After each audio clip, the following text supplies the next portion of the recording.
Hello and welcome students, আশা করি তোমরা সকলেই খুব ভালো আছো। জ্ঞানজ্যোতি কোচিং সেন্টারের পক্ষ থেকে তোমাদের সবাইকে আরো একবার স্বাগত। তো আমি মীরা ম্যাম, আমি আজ তোমরা যারা যারা কোচবিহার পঞ্চনগর বা ইউনিভার্সিটির আন্ডারে পড়ছো, তোমাদের দেখবে বেঙ্গলি সিলেবাসে কাব্য সাহিত্য রয়েছে। সেই কাব্য সাহিত্য থেকে আজ কিছু গুরুত্বপূর্ণ শুধুমাত্র শর্ট কোশ্চেন নিয়ে কিন্তু আমি আলোচনা করব। অবশ্যই ভিডিওটি শুরু থেকে শেষ অবধি দেখার চেষ্টা করবে।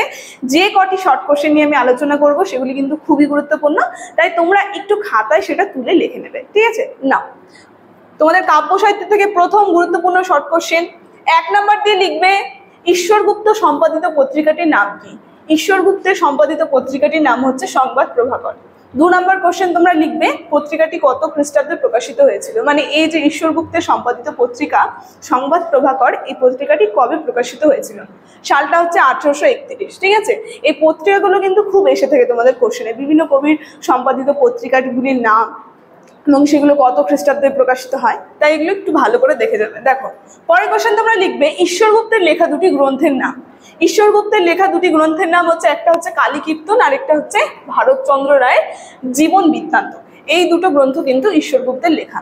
এই গ্রন্থগুলিও কিন্তু তোমাদের কোশ্চেনে এসে থাকে, তো অবশ্যই এগুলো খাতায় তুলে নেবে। দেখো, পরের কোশ্চেনটা 4 নম্বর কোশ্চেনে রয়েছে, ঈশ্বরগুপ্তের জীবনী কে লেখেন? ঠিক আছে, বঙ্কিম চট্টোপাধ্যায় আমরা দেখবো ঈশ্বরগুপ্তের জীবনী লিখেন।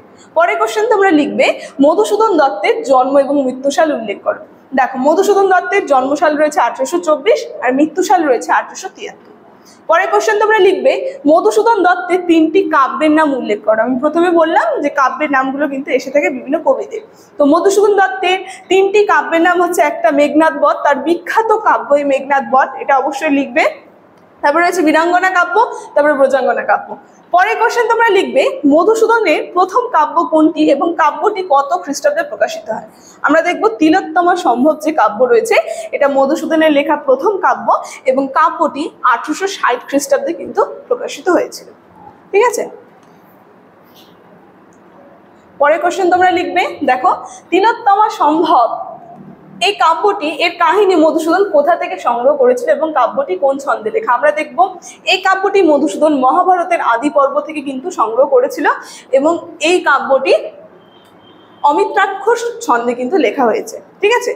পরে 9 নম্বর কোশ্চেনে তোমরা লিখবে, মধুসূদনের আবিষ্কৃত নব ছন্দের নাম কি এবং মধুসূদন কোন কাব্যে এটি প্রথম ব্যবহৃত করেন? আমরা দেখবো এই কারণে কিন্তু এই কোশ্চেনটা বারবার ইম্পর্টেন্ট বলছি, এই যে তিলোত্তমা সম্ভব যে কাব্যটি রয়েছে, এটা কিন্তু প্রথম তিনি অমিত্রাক্ষর ছন্দে কিন্তু এই কাব্যটি লিখেছিলেন, ঠিক আছে?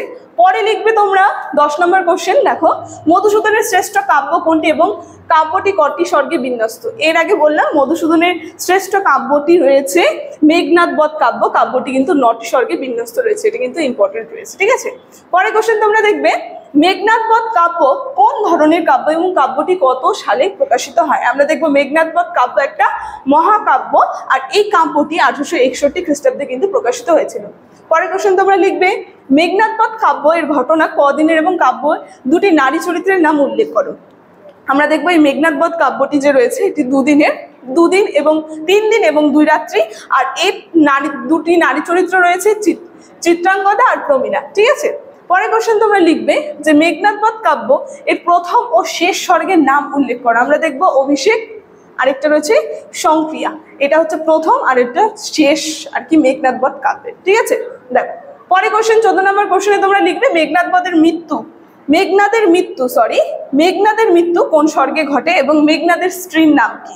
আমরা দেখবো 6ষ্ঠ স্বর্গে কিন্তু 9টি স্বর্গের মধ্যে 6ষ্ঠ স্বর্গে মেঘনাদের মৃত্যু হয়ে যায় আর মেঘনাদের স্ত্রীর নাম হচ্ছে হলো প্রমীলা। পরের কোশ্চেন তোমরা লিখবে, বীরাঙ্গনা কাব্যটি কবে প্রকাশিত হয়েছিল এবং এটি কোন ধরনের কাব্য? আমরা দেখবো 1862 সালে প্রকাশিত হয়েছিল আর এই বীরাঙ্গনা এই কাব্যটি কিন্তু একটা পত্র কাব্য, ঠিক আছে? দেখো, পরের কোশ্চেন লিখবে যে বীরাঙ্গনা কাব্য বলছে যে বীরাঙ্গনা কাব্য মধুসূদন কাকে উৎসর্গ করে লেখেন এবং কাব্যটি কটি পত্র রয়েছে? ঈশ্বরচন্দ্র বিদ্যাসাগরকে কিন্তু এই কাব্যটি উৎসর্গ করেছিলেন আর এটার মধ্যে আমরা দেখবো 11টি পত্র রয়েছে। পরে কোশ্চেন লিখবে তোমরা, বীরাঙ্গনা কাব্য এর জন্য মধুসূদন পাশ্চাত্যের কোন কবির কাছে ঋণ স্বীকার করেছে? এখানে কিন্তু ঈশ্বরচন্দ্র বিদ্যাসাগরকে আমরা দেখবো, এই কবির কাছে কিন্তু তিনি তার ঋণ স্বীকার করেছেন। দেখো, পরে দেখবে ব্রজাঙ্গনা কাব্য কবে প্রকাশিত হয় এবং এই কাব্যের পূর্ব নাম কি? আমরা দেখবো এই ব্রজাঙ্গনা কাব্যটা 1861 খ্রিস্টাব্দে প্রকাশিত হয়েছিল, আর এর পূর্ব নাম ছিল রাধা বিরহ। এই ব্রজাঙ্গনা কাব্যের পূর্ব নাম ছিল রাধা বিরহ। পরে কোশ্চেন তোমরা লিখবে শ্রীকৃষ্ণের বংশীধ্বনি মধুসূদন কোন কাব্যে শুনিয়েছিলেন? ব্রজাঙ্গনা কাব্যে কিন্তু শ্রীকৃষ্ণের বংশীধ্বনি শুনিয়েছিলেন। পরে কোশ্চেন তোমরা লিখবে চতুর্দশপতি কবিতা কবে প্রকাশিত হয় এবং সনেটগুলি মধুসূদন কোথায় বসে লেখেন? এটা রয়েছে 1866 খ্রিস্টাব্দে প্রকাশিত, আর এটা ফ্রান্সের ভার্সাই নগরে কিন্তু তিনি লিখেছেন। পরে কোশ্চেন ভোরের পাখি হিসেবে কে পরিচিত? এটা কিন্তু খুবই ইম্পর্টেন্ট। ভোরের পাখি হিসেবে কে পরিচিত এবং কে এই উপমা দেয়?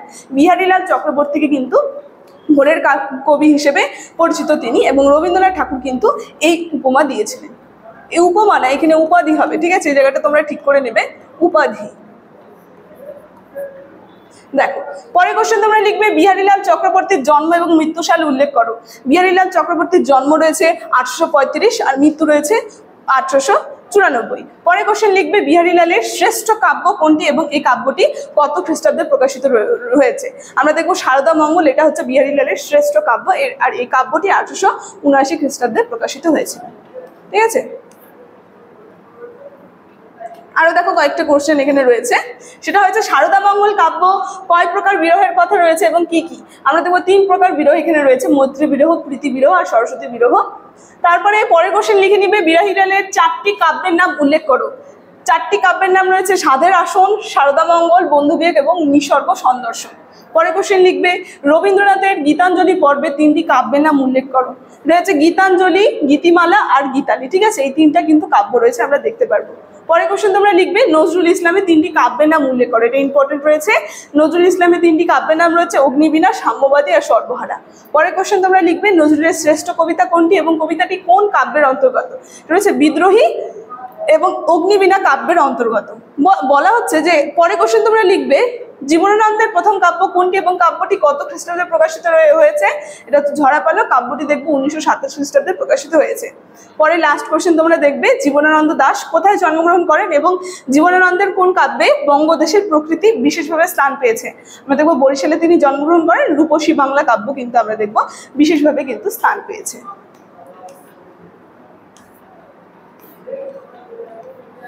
দেখো লাস্ট একটা ইম্পর্টেন্ট কোশ্চেন আমি তোমাদেরকে বলে দিচ্ছি, এটা একটু লিখে নেবে, এটা গুরুত্বপূর্ণ।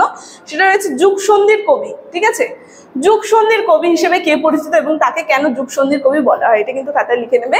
আমরা দেখবো যুগসন্ধির কবি হিসেবে ঈশ্বর গুপ্ত কিন্তু পরিচিত, এবং তাকে কেন যুগসন্ধির কবি বলে তার কারণ হচ্ছে ঈশ্বর গুপ্তের কাব্যে প্রাচীন এবং আধুনিক দুযুগের মেলবন্ধন লক্ষ্য করা যায়, তাই কিন্তু তাকে যুগসন্ধির কবি বলে। ঠিক আছে, তো আজকের আলোচনা আমার এতটুকুনি ছিল। আলোচনাটা আমি এখানেই শেষ করছি। যে কটা কোশ্চেন আমি তোমাদেরকে বলে নিলাম একটু খাতায় তুলে নেবে। তবে আলোচনাটি শেষ করার আগে তোমাদের একটা গুরুত্বপূর্ণ ইনফরমেশন আমি জানিয়ে দিয়ে যাই। তোমরা আমাদের ডেসক্রিপশন বক্সে দেখবে 2টি নাম্বার দেওয়া রয়েছে। এখানে এই নাম্বার 2টি হচ্ছে আমাদের Gyanjyoti coaching centre official helpline number. এখানে তোমাদের অনলাইনে ক্লাস করানো হয়, তার সঙ্গে নোটস দেওয়া হয়। তো তোমরা যদি আমাদের সঙ্গে যুক্ত হতে চাইছো তাহলে যে কোনো একটি নাম্বারের সঙ্গে যোগাযোগ করে আমাদের সঙ্গে যুক্ত হয়ে যাবে। ভিডিওটি শুরু থেকে শেষ অবধি দেখার জন্য থ্যাংক ইউ।